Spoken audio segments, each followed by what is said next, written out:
Hi everyone, welcome back. It's Brandy, and today I'm bringing you a layout for Hip Kit Club featuring the October Fall Vibes kits. I'm going to be using the stamps from the Pocket Life kit as well as the leaf texture clear stamps to show you a few ways that I really like using stamps on my layouts.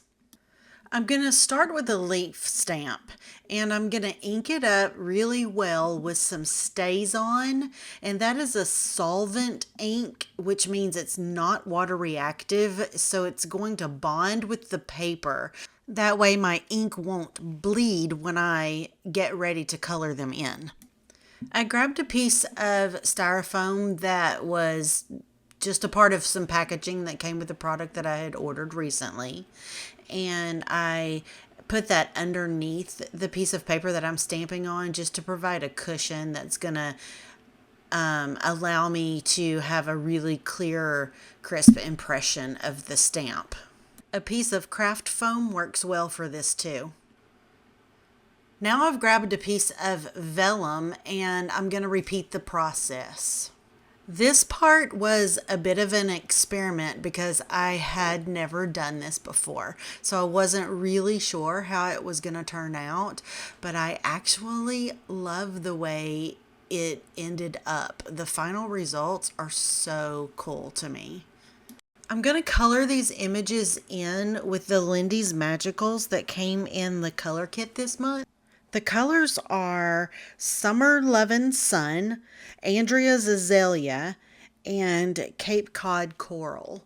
The colors are beautiful. They really pop on these leaves, and they're so perfect for the fall season. For this particular technique, it doesn't really matter whether or not I stay in the lines or where the color goes because I kind of want them all to bleed together. There are no perfect fall leaves. Well, actually, they're kind of all perfect to me, but the colors on them are not all uniform. And I really like that. That is a very easy idea to translate when you're using these Lindy's on a kind of stamping project like this. I should probably note that these are water-based. I've added water to them to dilute the colors.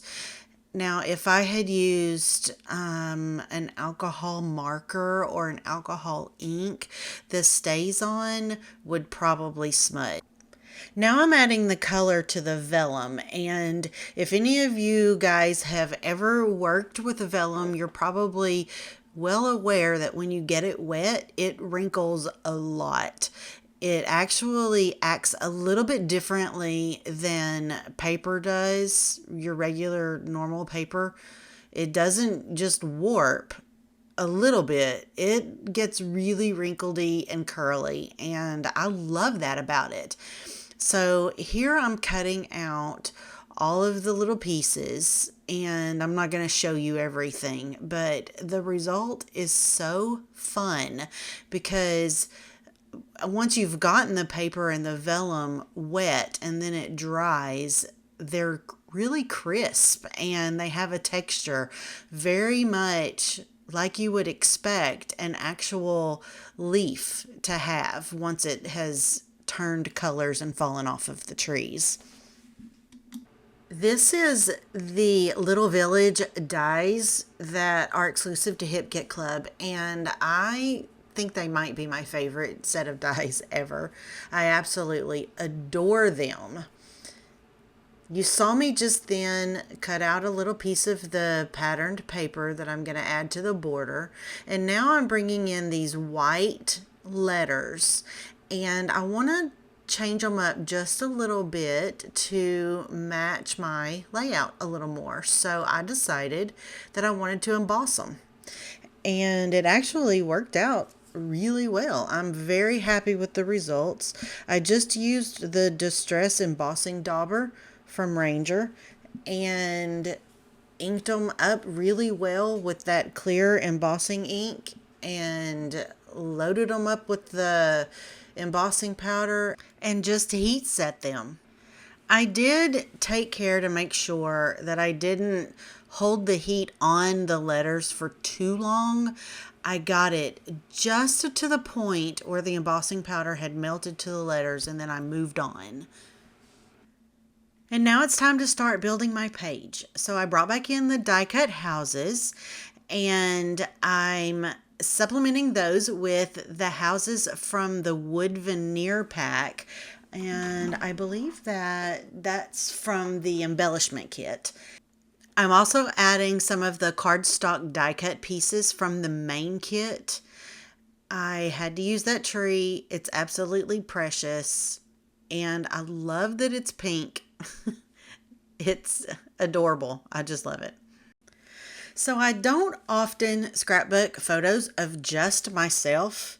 I do scrapbook photos of myself and my husband, or myself and other members of the family, but not usually just me by myself. But I do have children, and I think that it is important to do that for them when they're looking back. I think it's going to be interesting for them to see the different phases of my life and different stages that I went through, and the way that I think and how that has changed over the years. It's even fun for me sometimes to look back at some of the pages that I did of myself in my 20s, and some of the journaling on it about my thoughts and the things that I cared about at the time seem trivial and kind of silly, but I know that at the time they were really important. So I feel like it is important to scrapbook yourself occasionally, especially if you have future generations that could potentially be interested in the way that you think and the things that you have to say. This particular photo is a headshot that I had taken after I became a realtor, and I thought it would be fun to go ahead and scrap that now because I haven't done it yet, and I was really inspired by the houses, and I just feel like that it's perfect. Again, there's that word for this type of layout. I feel like Kimberly and Kim put this kit together specifically for me. I know that sounds silly, but it really is a collection of all my favorite things. Houses, the fall leaves, and mushrooms. Y'all, I love some mushrooms. Okay, I'm going to leave y'all with a little bit of music while I finish building this page out.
really hope you enjoyed this video. If you have any questions about today's process or the products I used, please leave a comment. Also, don't forget to hit the like and subscribe buttons.